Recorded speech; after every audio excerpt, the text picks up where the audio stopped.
Pozdrav svima ljudi, dobrodošli u moj novi klip. U današnjem klipu gledat ćete neke teorije zavjera za koje mnogi ljudi misle da su totalna glupost, ali postoje i oni koji vjeruju u njih. Postoji teorija kako Titanic nikad nije potonuo, već je u pitanju prevara sa osiguranjem. Navodno se tvrdi da je brod koji je potopljen Olimpik, a ne Titanic. Postoji grupa ljudi koja misli da je mračno doba mit, koji je osmišljen u propagandne svrhe i nikad se nije desilo. Continuum je magazin koji je posvećen ideji da je AIDS zavjera, ali list je ugašen kada su 2001. godine svi urednici umrli od ove bolesti.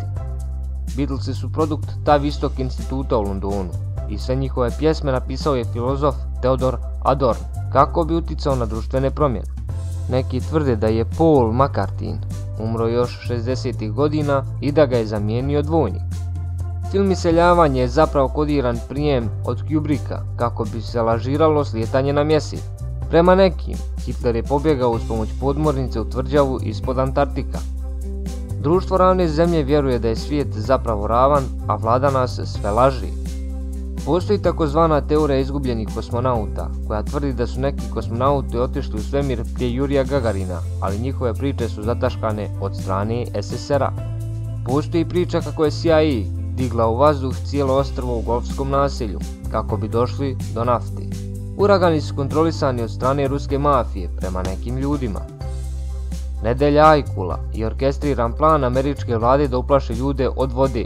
Kada plivate ili se zezate u vodi, manje para trošite.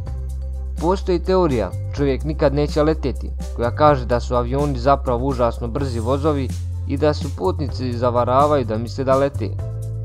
Teorija tvrdi da ljudi zapravo uopšte ne moraju da piju tečnost i da je žeć zapravo rezultat zavisnosti. I to bi bilo sve za ovaj klip. Prijavite se na kanal i lajkujte ovaj video. Do sljedećeg klipa, ćao!